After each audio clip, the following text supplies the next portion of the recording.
This is Learn from Others, where we interview a cross-section of successful individuals so you can learn from their experiences, achievements, and even their mistakes. We ask 4 questions that will educate and inspire. Greg Stanley will be your guide as we join our guest on a journey from adolescent daydreaming to success in today's world. Join us on this adventure as we learn from others together. Welcome to Learn from Others, where we help others succeed by sharing success. Well, I'm very excited to introduce our special guest today, Alan Schnur. Alan, how are you doing today? Hey, Greg, I'm doing great. Thanks for having me. Looking forward to this.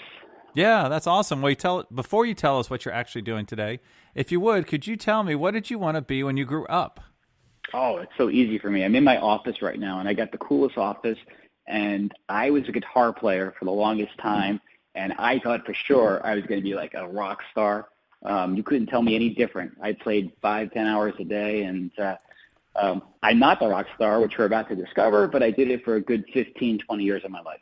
Wow, that's really amazing. And for our listeners, if you want to hear from another rock star, go back a few episodes where we interviewed one of the guitar players for Korn, which was kind of cool. So, oh, wow. Yeah, so that's kind of cool. Now tell me, you said you're in your office, so that tells me there's guitars on the wall somehow.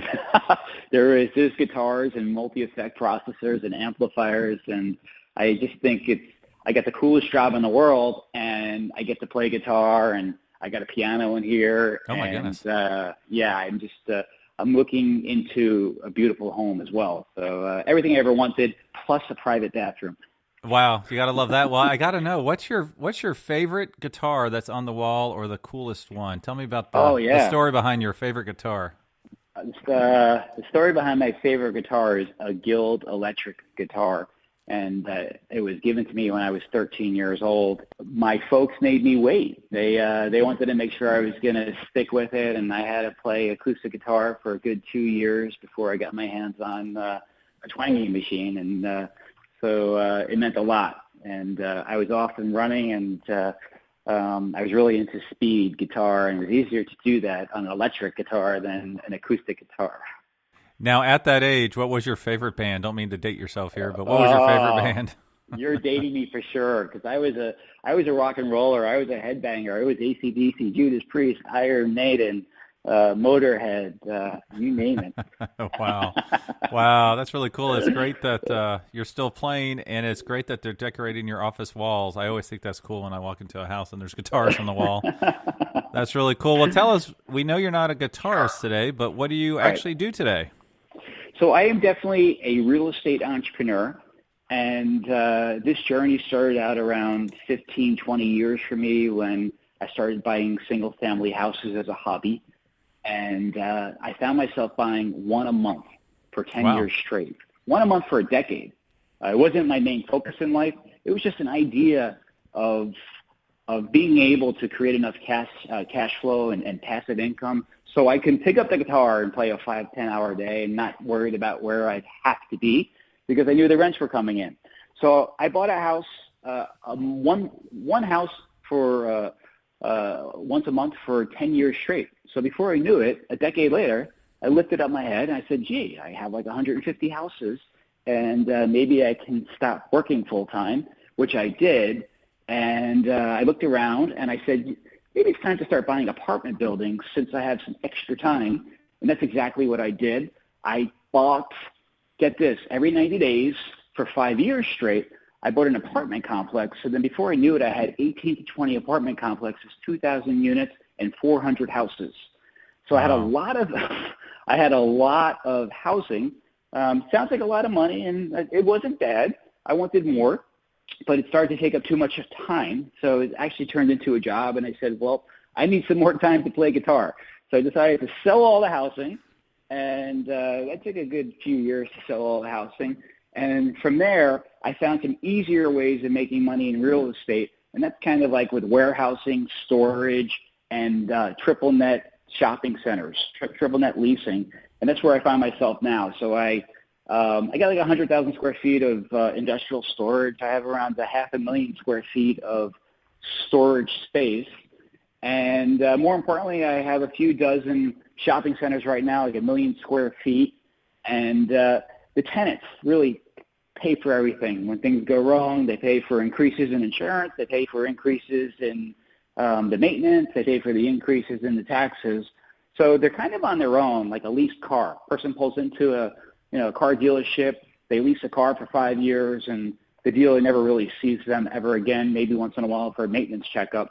So it's kind of a more hands-off approach when it comes to real estate, which your listeners should realize there's lots of ways of making money in real estate, and you need to pick the best avenue for you. Decide, how hands-on you want to be or how hands-off you want to be. Yeah, you just gave me a whole lot there. So tell me, take us from the time that you wanted to be a guitarist to buying your first house, kind of, because I know you mentioned you buy one house a month for 10 years, and I know some folks it took them 10 years to save up for that first house. So how were you able to make that jump, and what was kind of your career path to get into the real estate market the way you did?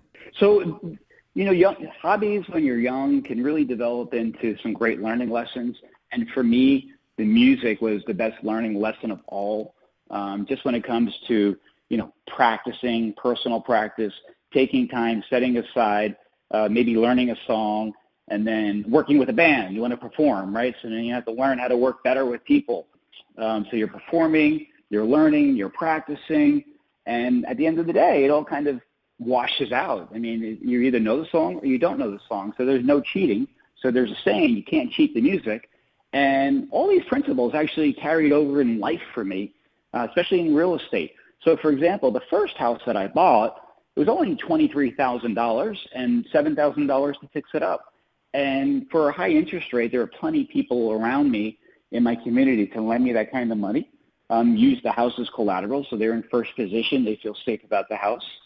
So it doesn't necessarily take money to get started in real estate. It's nice if you have it. But, there's something called sweat equity. And sweat equity is when you're the one doing all the heavy lifting, you're the one who finds the property, and you're the one that puts the plan together. So do we get a money partner? There's lots of them out there. So that's how I really got involved in the real estate industry. First house in it for around $30,000.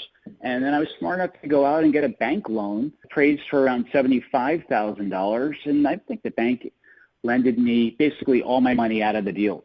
So I just kept doing that over and over and over again, just kind of moving the money down the line. Right. Now, how old were you when you bought your first house? So when I bought my first house, let me see, I was probably around 32 years old. 32 years old when I bought the first rental property. Wow. Okay. And so just out curious, what did you do up to that point from a career perspective, and what made you think I need to get into real estate at that point? So when I got into, right before I got into real estate, I was in New York City. And I know some of your listeners might be too young to remember what happened on September 11th, 2001. Right. But that was the day of the attack of the World Trade Centers. And I actually officed, Greg, on the 101st floor of the World Trade Center, the North Tower. And I was so fortunate enough to have left on a business trip September 10th. The day before. Wow. The day before, and that really changed my life. The company that I worked for, we had the top 5 floors of the World Trade Center, and unfortunately, that day, 700 out of 1,000 people died from the company, and 40 out of 44 on my team. I was away that day. I was in a hotel room for a week by myself, and I really decided to kind of figure out what it was I wanted for my life, what kind of changes I was going to make, what did I just learn from this national tragedy we just went through, how thankful I was for all the first responders and people helping out. And then, of course, I was in a very giving state myself, trying to do whatever I could to assist in the situation to make it easier for others. And my whole life just opened up. I kind of just turned over and became a better person, a new person. And I needed to leave New York and head over to Houston because the company that I worked for had a satellite office in Houston. So that's how I kind of got from the East Coast to Houston. And then once I got to Houston, unfortunately they closed down a few months later, but I had an opportunity to carry the branch myself and create a commodity trading firm. And at the same time, I'll never forget that week I spent by myself. If I could give your listeners some advice, I realized that I needed more than one source of income. I was afraid. I really was afraid. because the company that I was working for just got destroyed. And Right. I was afraid I didn't have a job anymore. I didn't have any income and just bought a new home. And so I decided that I would never be held captive to one single source of income again in my life. So that's exactly some of the changes I made. I got out there and I opened up multiple businesses. One was in the commodity business and another one was in the housing business. And then from there, it flourished into like a dozen different businesses. So I had more or less 12 incomes from different fields coming in all at Wow. the same time. Yeah, that's an amazing lesson to take away from such a tragedy like that. So it sounds like your career was in the commodity sector until that point, and then it kind of branched out into, as you said, multiple revenue streams, and housing, real estate became a big part of that? Totally. And I mean, if anyone can relate to what the commodity business I used to work on these pits where people would be yelling and screaming like 5 1/4, 5.75, so 5 1/2, 5. So doing this, like it was so stressful, and there was a lot of financial responsibility. It was exciting. It was fun, but I needed a little more in my life. And like you just said earlier, multiple sources of income is key. It allows me to take off for 3 or 4 months out of the year, go all over the world. Me and my buddies are hiking the seven peaks, the 7 summits of the world. Wow. Okay. We just got back from Russia. We did a mountain over there, Mount Elbrus. We were over in Kilimanjaro in Africa and Tanzania, base camp on Mount Everest in Nepal, and we're getting ready for our next mountain in Chile right now. Wow, that's insane. That's really cool that you have that type of flexibility and adventurous drive in you. So that's really cool. So what took you from when managing, hundreds of houses and properties to where you scaled back? Like, what was the moment that said, I need to adjust my real estate focus to more of the, commercial real estate and warehouse type of properties? Right. So you nailed it. You just said the word scale. And I was having a hard time scaling up my housing business. I was just too involved in it. I could drive to most of my housing, like 95% of it, and I found myself in the weeds most of the time, taking care of problems. It's a lot of tenants, it's a lot of drama, and I just kind of woke up one day and I said, you know what? I have bigger aspirations, bigger hopes. I want to get involved in some different avenues of real estate. I'm a true believer that, I don't know about you, but every 5 years or so I get bored with what I'm doing. Right. So I spent a good 5 years in housing, a good 5 years in the apartment business, a good 5 years in warehouse and storage, and now I'm 3 years into a 5-year career in shopping centers. So I like to keep it interesting. I like to keep everything moving, my attention. I don't know if it's like the shiny object syndrome that we read about, but I just got to keep it interesting, and I'm a pretty curious guy. Yeah, and actually, I this doesn't really relate to your career specifically, but I'm curious. I guess it would. What kind of obstacle or challenge are you seeing with the supermarket you mentioned specifically, retail as it affects to the online retailers such as Amazon? Are you seeing an impact to your business? Yeah, in a way, but let me explain. It's because the shopping center business is revolving, and it's going through a transition. There was definitely it was overbuilt, but I'm not buying like old shopping malls where people go indoors. I'm buying shopping malls where 50 to 100,000 cars pass every day, those outdoor strips on good corners. And as far as, I get questions about Amazon a lot and online sales. Let me tell everybody this. 90% of all retail is still done in brick and mortar in person. 10% of all other retail is done online. And in the 70s and the 80s, we had catalog services that sold a lot of product on through the U.S. mail. So interesting enough, that was around 10%, and 90% was still done in the store. Well, it's the same thing today. 10% is done online, and 90% is done in the store. But also, we've gone through this transition with these shopping centers, and what we see really is that, maybe you have like a Kmart or some big box going out, but we just come back in with maybe like a go-kart track or a trampoline or a storage facility, or you'll see doctors, optometrists, ER clinics come out of the hospitals and set up in shopping centers. I just did a build-out for a cosmetic dentist. So, wow. it's an evolving business. And I was always a true contrarian. I think I got this in the commodity markets. I love to buy low and sell high. And retail shopping centers right now is definitely not a popular topic. But I like the leases. I like the tenants. I like the Starbucks. I like Ross, JC. So I like dealing with these tenants. And they've been around for a long time. They've been through some downturns, and they've been through some upturns. So I'm pretty comfortable with who I'm renting space out to. Yeah, that's really great. And I'm actually old enough to remember the Sears and Roebuck catalog. So I'm dating myself a little bit there. So, all right, well, cool. Yeah, well, what is your typical work week like? My typical work week is, let's see, I have a beautiful gym in my house, and I have a trainer come 3 times a week. I'm always getting ready for the next mountain. I really only work a few hours a day. I try not to work on Fridays or Mondays. I try to take 3-day weekends. I do believe in when the ideas come, let them flow, get them down on paper, send the text, get it off your plate as fast as possible. I believe in micromanaging other people. Someone could do it better than yourself.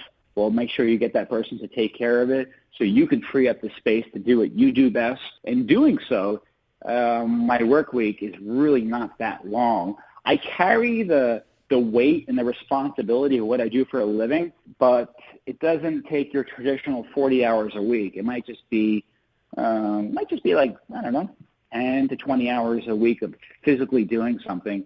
And the other 10, 20, 30 hours a week, if there's a reason I might be thinking about it, but I'm really good at segmenting my play time, my time for my family away from work itself. And I think all of us aspire to have a work week like that because it seems like you've really kind of come across the magic formula right there. Oh, my gosh. It does seem like you've figured out a great way to stay work and energized and, focus on your business when you need to. It's so important. If people are resonating with what I'm saying right now, that they get some kind of passive income in their house. Passive income in their life. So, the money's coming in when they're sleeping. The money's coming in when they're sick, or the money's coming in when they're on vacation. I have a saying, it's in one of my books, The Cash Flow Mindset. If you could do something once, you can do it 10 times. And if you could do it 10 times, you can do it 100 times. Hence, hundreds of houses, thousands of apartment units, and millions of square feet. Because scale, formulas, plan your work your plan. I mean, I can get up on my soapbox and keep going. That's awesome. As a reminder, you can check out all previous episodes at learnfromothers.org. And if you're an educator or student, you can search for Podcast by Career Cluster. So, Alan, we learned what you wanted to be when you grew up, which was a professional heavy rock, metal banging, head banging guitarist. There it is.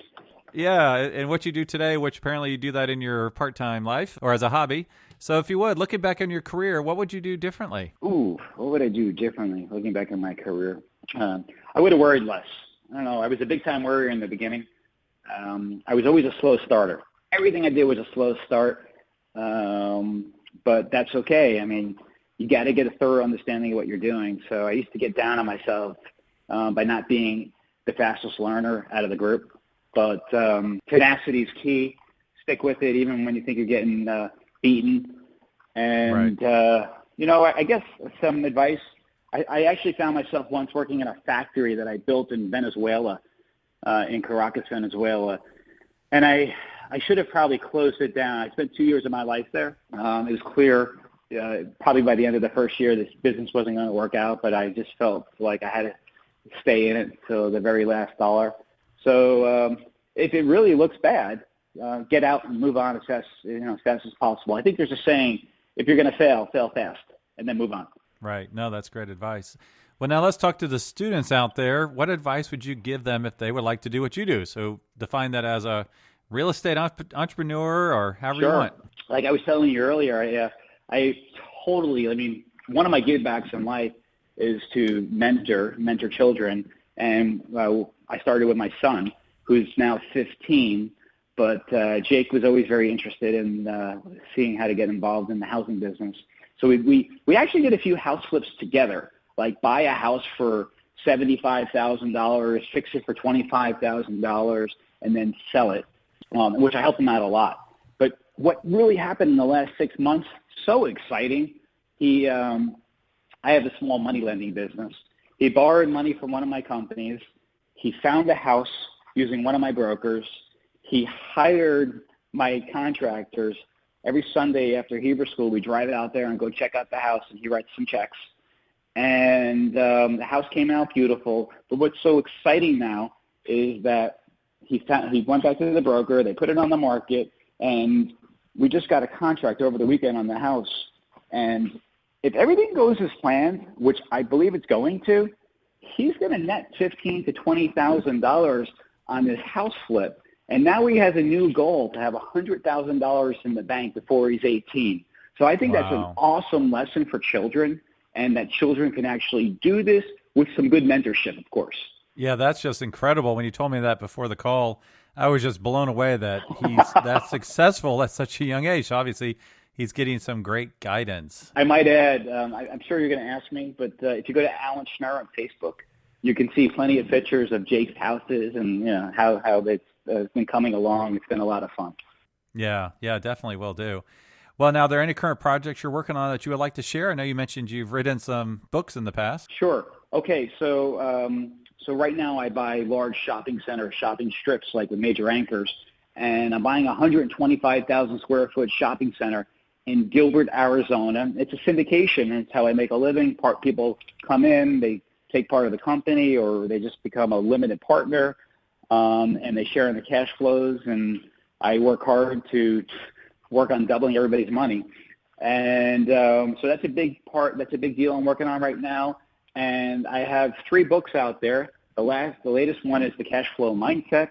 It's a bunch of stories like this and my philosophies in life. And you can find that on Amazon or audible.com. And I'm in the middle of writing my 4th book. So I try to create a few pages every day, and that doesn't always work out, but I have a few more months here. I promised myself halfway through the year. Wow, that's really impressive that you've not only written 3 books, but you're about to finish your 4th book. So that's really cool. Yeah, well, okay. Now, if you would, could you tell us what's the best way for our listeners to learn more about you and your company? Thanks, Greg. I could be found at greatpartners.com. That's GR8, the number 8, GR8 partners.com. And also alanschnur.com, AlanSchnur.com, where I have a bunch of educational videos up there for free if you want to learn more about real estate. And I always give my phone number because I get a lot of texts. 713-503-5908 is the phone number, and I'm on Facebook, AlanSchnur, Alan Schnur. Send me a friend invite, and I will definitely turn you on and answer all your questions. Awesome. Well, thank you so much for taking us on your career journey today, Alan. Awesome. I had a great time being with you. Thank you for listening to Learn from Others, where we help others succeed by sharing success. Where will our next adventure take us? Subscribe to find out. If you know of someone who has a cool career story or occupation, contact Greg through Instagram at Greg Stanley LFO. That's GregStanley LFO. And we will see you soon as we learn from others together.